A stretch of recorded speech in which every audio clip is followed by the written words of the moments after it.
I think Ben Shapiro stumbled into this not expecting to have a debate. I think he's genuinely caught off guard a bit. But if we're actually going to have a discussion about gender and sex, that should be based in data. I'm happy to opine on this. And a bit shocked by the nonsense that he's hearing. This only matters because today we segregate nearly all sports by gender. To be faced with a famous scientist spouting nonsense at this level is extraordinary. Otherwise, why do we even give a shit? This is the point that Neil deGrasse Tyson continues to make. It's the only point he can really make is, why are you pointing out scientific fact here? Why do you care about this? If we actually live in a free country, as we tell ourselves, people's freedom to behave in any of those ways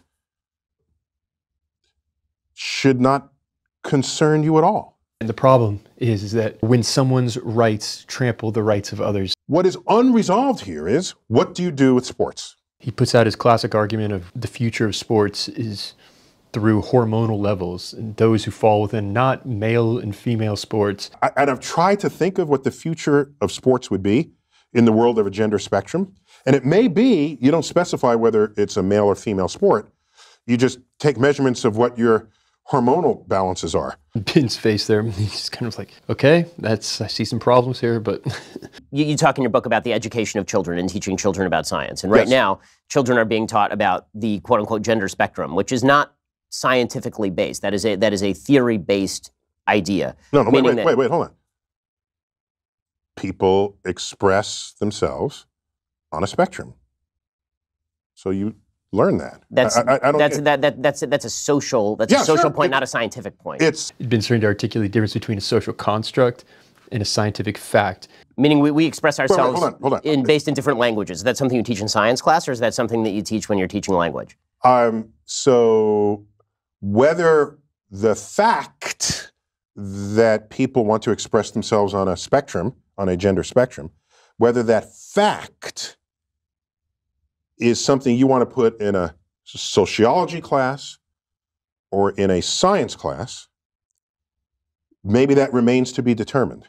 It either is a scientific objective fact or it's not. You should know this, being the guy who wrote the book on teaching children scientific fact.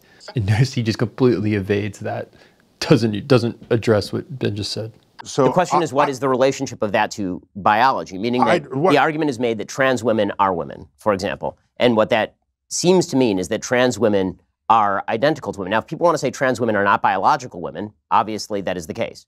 But people don't seem to want to say that, although that is obviously scientifically true. Trans women are not biological women. Biological women are biological women. But where are you going with this? What are you trying to accomplish by asking yourself, is it science or is it not science? But he's completely circumventing whether or not it is a scientific objective fact.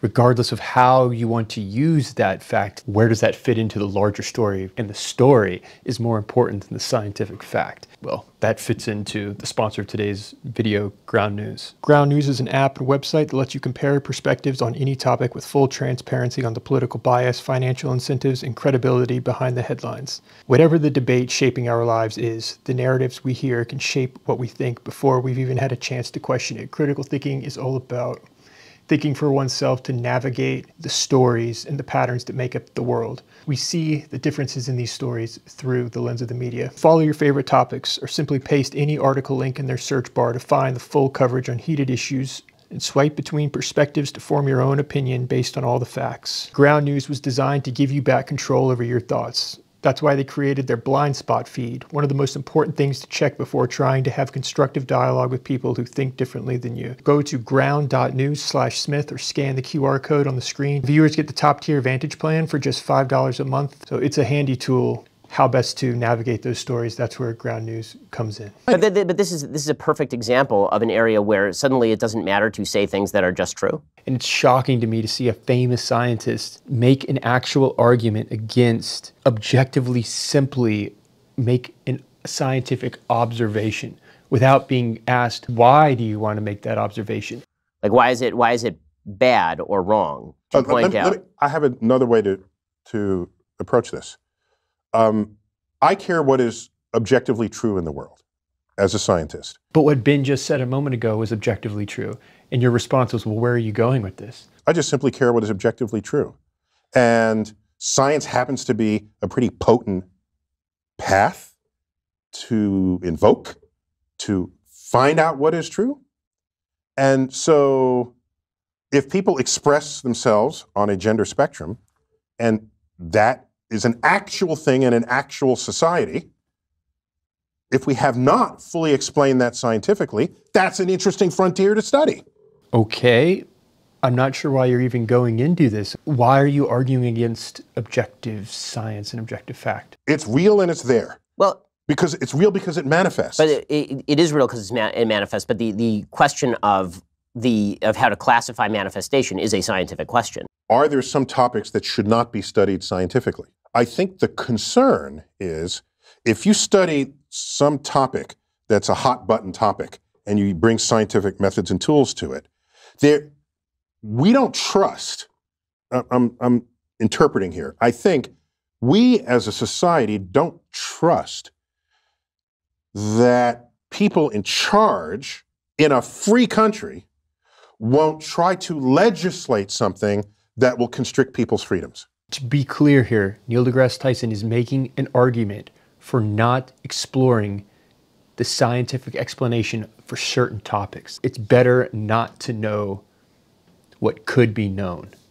It's truly remarkable. My general take on all of this stuff, from climate change to gender dysphoria to all of these issues, is bring out the science and then let's hash it out. I think that the problem I'm seeing on a lot of sides is... What is your motivation?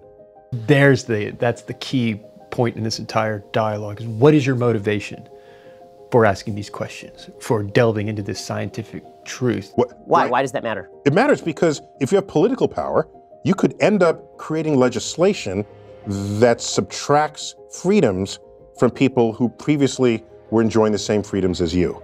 The history of that exercise then make a better argument. Doesn't end well. Well, but the history of which exercise? Bring out all the science and let's hash it out. And if you can make a better observation grounded in fact, logical reasoning, then that should win out.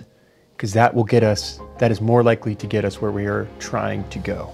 The history of that exercise is a recipe for disaster if it involves discoveries that put people's freedom as defined in our Constitution at risk. But now you're arguing for limitations on areas of particular study. Should they be let into the public domain of knowledge, then it could be wielded by politicians in ways that I don't like. So it's better that people are kept in the dark about these realities. No, I'm arguing on we need a way to shield, we need a way to protect people's freedoms in the face of whatever gets discovered scientifically. So I agree. I think that's what the Constitution is for. It's truly remarkable to see one of the most famous scientists in the world make an argument, literally, for not allowing people to gain knowledge in the off chance that it could be wielded in a way by politicians that he doesn't like or that could be negative.